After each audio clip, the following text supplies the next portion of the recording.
জাতীয় সংসদ নির্বাচন মানে টাকার ছড়াছড়ি। সাধারণ মানুষ থেকে শুরু করে অনেক মানুষেরই খায়েশ থাকে জীবনে একবার হলেও নির্বাচন করার, আর সেই নির্বাচন করতে প্রয়োজন কারি কারি টাকার। আপনি যদি লাখপতি হন তাহলে হয়তো ছোটখাটো আয়োজন করে নির্বাচন করতেই পারবেন, আর যদি কোটিপতি হন তাহলে তো কথাই নেই, কারণ আপনি যে দলেরই প্রার্থী হন না কেন, কোটিপতি মানে আপনার দিকে বাড়তি নজর সবার। আমরাও একটু নজর দিতে চাই এবারের নির্বাচনে আসলে কতজন কোটিপতি রয়েছেন। দর্শক, ত্রয়োদশ জাতীয় সংসদ নির্বাচনে মনোনয়নপত্র বৈধ হওয়া ১,৮৪২ জন প্রার্থীর মধ্যে ৫০১ জনই কোটি টাকার বেশি সম্পদের মালিক। বুধবার পর্যন্ত মোট বৈধ প্রার্থীর ২৭.১৯% কোটিপতি। ৭ জন প্রার্থীর সম্পদের পরিমাণ ১০০ কোটি টাকার বেশি।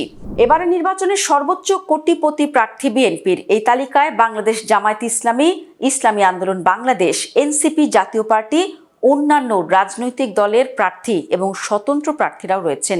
যাচাই বাছাই মনোনয়নপত্র বৈধ হওয়া প্রার্থীদের হলফনামা বিশ্লেষণ করে এসব তথ্য পাওয়া গেছে। নির্বাচনী আইন অনুযায়ী মনোনয়নপত্রের সঙ্গে প্রার্থীদের ১০ ধরনের তথ্য হলফনামায় উল্লেখ করতে হয়। এগুলোর মধ্যে রয়েছে পেশা, আয়ের উৎস, শিক্ষাগত যোগ্যতা, মামলা সংক্রান্ত তথ্য এবং প্রার্থী ও তার উপর নির্ভরশীলদের সম্পদের বিবরণ। হলফনামায় অসত্য তথ্য দিলে প্রার্থিতা বাতিলের ক্ষমতা রয়েছে নির্বাচন কমিশনের। এমনকি নির্বাচনে বিজয়ী হওয়ার পরও হলফনামায় মিথ্যা তথ্য দেওয়ার প্রমাণ মিললে সংসদের মেয়াদ চলাকালীন সদস্যপদ বাতিল করা যেতে পারে। ২০০৮ সালের অনুষ্ঠিত নবম সংসদ নির্বাচন থেকে প্রার্থীদের হলফনামা দাখিল বাধ্যতামূলক করা হয়। বৈধ প্রার্থীদের হলফনামা বিশ্লেষণে দেখা গেছে দল হিসেবে বিএনপির কোটিপতি প্রার্থী ২১২ জন, জামায়াতে ইসলামের ৬৪ জন, ইসলামী আন্দোলন বাংলাদেশের ৩৫, জাতীয় পার্টি ৩০, বাংলাদেশ খেলাফত মজলিসের ১২ জন, গণ অধিকার পরিষদ, এনসিপি ও আমার বাংলাদেশ পার্টি এবি পার্টির ৫ জন করে এবং বাংলাদেশ খেলাফত আন্দোলনের ৪ জন প্রার্থী কোটিপতি। এছাড়া স্বতন্ত্র ৫৮ জন এবং অন্যান্য রাজনৈতিক দলের ৭১ জন প্রার্থী কোটিপতি। হলফনামার তথ্য বলছে বিভাগ ভিত্তিক হিসেবে সর্বোচ্চ কোটিপতি প্রার্থী ঢাকা বিভাগে ১৪৩ জন, দ্বিতীয় অবস্থানে চট্টগ্রাম বিভাগ যেখানে কোটিপতি প্রার্থী ১১৪ জন, রংপুর বিভাগে ৫১ জন, রাজশাহীতে ৪৭, খুলনায় ৪০, বরিশালে ৩৯, সিলেটে ৩৭ এবং ময়মনসিংহ বিভাগে ৩০ জন কোটিপতি প্রার্থী রয়েছেন। দেশের একমাত্র জেলা বান্দরবান ছাড়া দেশের সব জেলায় অন্তত একজন কোটিপতি প্রার্থী রয়েছেন। সর্বোচ্চ কোটিপতি প্রার্থী ঢাকা জেলায় ৫১ জন, এরপর চট্টগ্রামে ৩৬ জন, কুমিল্লায় ২১ জন কোটিপতি প্রার্থী রয়েছেন। নোয়াখালীতে ১৭, ময়মনসিংহে ১৬, নারায়ণগঞ্জে ১৫ ও সিলেটে ১৩ প্রার্থী আছেন এই তালিকায়। বরিশাল, টাঙ্গাইল ও নরসিংদী জেলায় কোটিপতি প্রার্থী ১২ জন করে, ব্রাহ্মণবাড়িয়ায় ১১ এবং বগুড়া ও গাজীপুরে ১০ জন করে কোটিপতি প্রার্থী রয়েছেন। রংপুর ও সুনামগঞ্জে ৯ জন করে, চাঁদপুর, গাইবান্ধা, দিনাজপুর, মাদারীপুর ও মৌলভীবাজারে ৮ জন করে প্রার্থী কোটিপতি।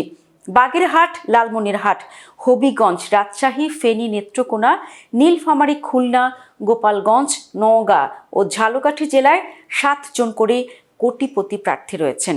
এর বাইরে জামালপুর, কক্সবাজার, নাটোর, ফরিদপুর, ভোলা, মানিকগঞ্জ, যশোর, লক্ষ্মীপুর ও সিরাজগঞ্জে রয়েছেন ৬ জন করে কোটিপতি প্রার্থী।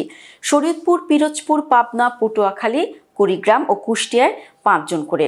এছাড়া কিশোরগঞ্জ, চাঁপাইনবাবগঞ্জ, ঠাকুরগাঁও, নড়াইল, বরগুনা ও মুন্সিগঞ্জে 4 জন করে এবং রাজবাড়ী, সাতক্ষীরা, পঞ্চগড় ও ঝিনাইদহে 3 জন করে প্রার্থী এমন সম্পদের মালিক। এর বাইরে মেহেরপুর, মাগুরা, জয়পুরহাটে রয়েছেন 2 জন করে। রাঙামাটি, শেরপুর, খাগড়াছড়ি ও চুয়াডাঙ্গায় 1 জন করে কোটিপতি প্রার্থী প্রতিদ্বন্দ্বিতা করছেন। হলফনামা অনুযায়ী শীর্ষ 10 সম্পদশালী প্রার্থীর মধ্যে 6 জনই বিএনপির, বাকি 4 জনের 2 জন স্বতন্ত্র এবং জামায়াতে ইসলামের 1 জন ও ইসলামী আন্দোলন বাংলাদেশের 1 জন। শীর্ষ 20 তালিকায় বিএনপির প্রার্থী 14 জন, স্বতন্ত্র 4 এবং জামায়াতে ইসলামী ও ইসলামী আন্দোলনের 1 জন করে প্রার্থী রয়েছেন। হলফনামায় উল্লেখ করা সম্পদের দিক থেকে শীর্ষে রয়েছেন চট্টগ্রাম 4 আসনের বিএনপির প্রার্থী মোহাম্মদ আসলাম চৌধুরী। তার সম্পদের পরিমাণ ৩৬৫,৫,২৮,৮৩৬ টাকা। দ্বিতীয় অবস্থানে ব্রাহ্মণবাড়িয়া 1 আসনের স্বতন্ত্র প্রার্থী সৈয়দ এ কে একরামুজ্জামান। তার সম্পদ 265,33,973 3,02,957 টাকার। তৃতীয় স্থানে থাকা কুমিল্লা ৮ আসনের বিএনপির প্রার্থী জাকারিয়া তাহেরের সম্পদ আছে 204,62,09,430 টাকার। এরপর রয়েছেন লক্ষ্মীপুর ১ আসনে ইসলামী আন্দোলনের প্রার্থী মোহাম্মদ জাকির হোসেন পাটোয়ারি। তার সম্পদ দেখানো হয়েছে 126,47,55,736 টাকার। এবং চাঁদপুর ৪ আসনে বিএনপির প্রার্থী মোহাম্মদ হারুনুর রশিদ তার সম্পদ দেখিয়েছেন 118,23,35,339 টাকা। সম্পদের ষষ্ঠ ও সপ্তম স্থানে রয়েছেন ফেনী ৩ আসনে বিএনপির প্রার্থী আব্দুল আউয়াল মিন্টু ও ঢাকা ৭ আসনে জামায়াতের প্রার্থী মোহাম্মদ এনায়েতুল্লাহ। আব্দুল আউয়াল মিন্টুর সম্পদ 116,89,89,159 টাকার। অন্যদিকে এনায়েতুল্লাহর সম্পদের পরিমাণ 108,77,70,999 টাকা। সম্পদের শীর্ষস্থানীয় ১০ জনের শেষ ৩ জন হলেন টাঙ্গাইল ৮ আসনের স্বতন্ত্র প্রার্থী সালাউদ্দিন আলমগীর, ঢাকা ২০ আসনে বিএনপির প্রার্থী মোহাম্মদ তমিজউদ্দিন ও ময়মনসিংহ ১১ আসনের বিএনপির ফখরুদ্দিন আহমেদ। তাদের সম্পদের পরিমাণ যথাক্রমে 98,85,99,638 টাকা, 89,85,19,112 টাকা এবং 84,75,01,291। এবারে নির্বাচনে এত সংখ্যক কোটিপতি প্রার্থী থাকায় তা বাড়তি কোনো প্রভাব ফেলবে কিনা তা নিয়ে রাজনৈতিক দলের নেতাদের মধ্যে মিশ্র প্রতিক্রিয়া রয়েছে। বিশেষজ্ঞরা মনে করছেন হলফনামায় প্রার্থীদের দেওয়া সম্পদের তথ্য যাচাই করা উচিত। এক্ষেত্রে সরকারের বিভিন্ন প্রতিষ্ঠানকে পারস্পরিক সমন্বয়ের মাধ্যমে কাজ করার পরামর্শ দেন তারা। সবশেষ একটি কথা দিয়ে শেষ করতে চাই, নির্বাচনে টাকা ও কালো টাকার ছড়াছড়ি নিয়ে অভিযোগ দীর্ঘদিনের। অভিযোগ রয়েছে অনেক প্রার্থী টাকা ছড়িয়ে নির্বাচন প্রভাবিত করেন।